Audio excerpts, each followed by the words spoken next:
Hello दोस्तों, स्वागत करता है मैं आप सभी लोगों को। आज की इस वीडियो के अंदर हम लोग सीखने वाले हैं कक्षा 10वीं के प्रश्नावली गणित का प्रश्नावली 8.1 का प्रश्न संख्या 1 को करेंगे। इस क्वेश्चन को करने के बाद आप लोगों को आइडिया मिल जाएगा कि इसी तरह का कई क्वेश्चन को आप लोग कर सकेंगे। हमारे पास क्वेश्चन क्या है, सबसे पहले क्वेश्चन देखिए। त्रिभुज ए बी सी में जिसका कोण बी समकोण है, A B equal to 24 centimetre, B C is equal to 7 centimetre, निम्नलिखित का मान ज्ञात करें। हमारे पास दो टर्म दिया हुआ है, पहला में साइन ए और कोस ए का मान निकालना है, दूसरा में साइन सी और कोस सी का मान निकालना है। सबसे पहले देखिए, त्रिभुज ए बी सी में जिसका कोण बी समकोण है मतलब समकोण त्रिभुज हमें पढ़ना है। ठीक है, हमारे पास समकोण त्रिभुज आ गया। अब देखिए, बी समकोण है। समकोण किसे कहते हैं? 90 डिग्री को समकोण कहते हैं। यहाँ पर क्या है? बी है, तो यहाँ पर भी 90 डिग्री पर बी आ जाएगा, समकोण है। ए और बी कहीं पर भी आपस में रख सकते हैं, मतलब इधर ए रख दिए तो इधर बी रखा जाएगा। ठीक है, अब देखिए क्या कहता है यहाँ पर, A B equal to 24 centimetre. A B किधर है? ए और B equal to 24 centimetre. B C equal to 7 centimetre. B और सॉरी यहाँ पर सी होगा, बी और C equal to 7 centimetre. A यहाँ आया, बी यहाँ आया, तो सी यहीं पर आ जाएगा। ठीक है, क्लियर इतना। निम्नलिखित का मान ज्ञात करिए। सबसे पहले देखिए, ये जो है ए और सी, ए सी का मान हमें ज्ञात नहीं है, तो हमें क्या करना पड़ेगा? ए सी का मान ज्ञात करना पड़ेगा। सबसे पहले देखिए, यहाँ पर हल लिखते हैं हम लोग।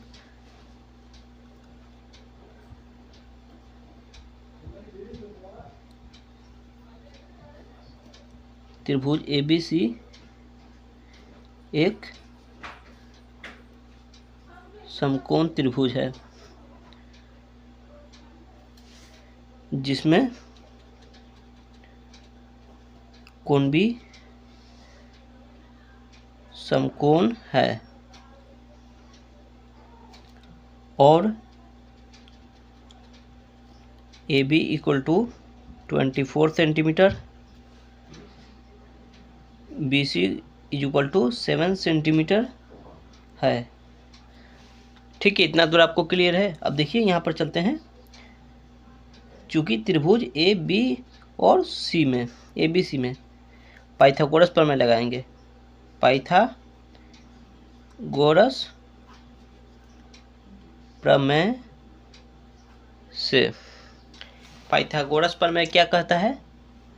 कर्ण इज इक्वल टू, कर्ण का वर्ग इज इक्वल टू लंब का वर्ग प्लस आधार का वर्ग। इतना दूर आपको क्लियर है। मैं आपको बता दूं, ये जो बड़ी लंबाई वाली है, इसको कर्ण बोलते हैं। ये जो ऊपर से नीचे की ओर है, इसको लंब बोलते हैं। ठीक है, और जो नीचे की तरफ है, इसको आधार बोलते हैं। अब देखिए यहाँ पर क्या कर रहा है, कर्ण का वर्ग इज इक्वल टू लंब का वर्ग प्लस आधार का वर्ग। इन दोनों से हमें ये वाला निकालना है। तो सबसे पहले देखिए, कर्ण किधर है? इधर। तो यहाँ पर देखिए, कर्ण का वर्ग इक्वल टू लंब का वर्ग प्लस आधार का वर्ग।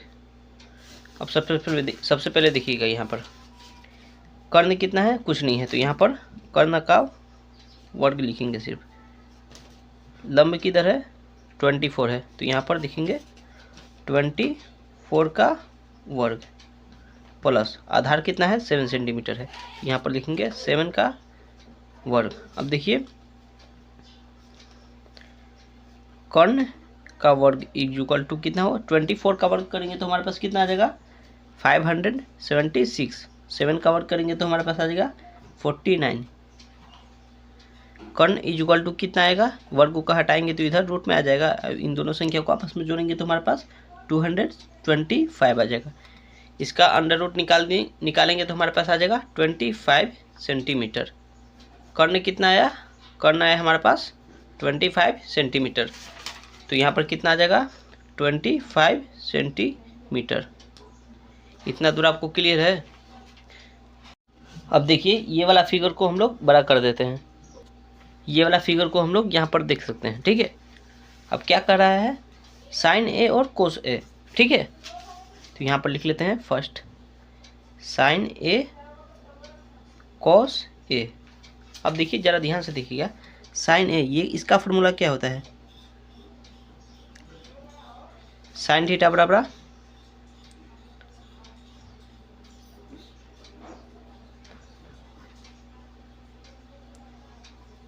साइन थीटा बराबर लंब बटा कर्ण।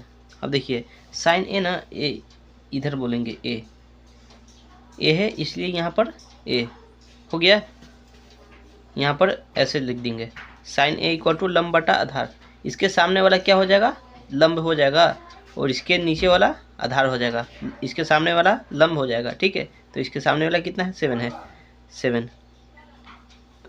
और कर्ण क्या होगा, कर्ण बदलेगा नहीं। ठीक है, कर्ण नहीं बदलता है, लंब और आधार आपस में ही बदलते रहते हैं। इसके सामने वाला लंब हो जाएगा, अगर इधर ऐसे करेंगे तो इसके सामने वाला कितना हो जाएगा, लंब हो जाएगा, इसके सामने वाला लंब हो जाएगा। इसके अकॉर्डिंग चलेंगे तो ये वाला लंब और ये आधार, इसके अकॉर्डिंग चलेंगे तो ये लंब और ये आधार। तो इसके अकॉर्डिंग चलना है ना, ए के अकॉर्डिंग, तो ए के सामने वाला लंब हो जाएगा। तो लंब कितना है, 7 है, और कर्ण 25 है।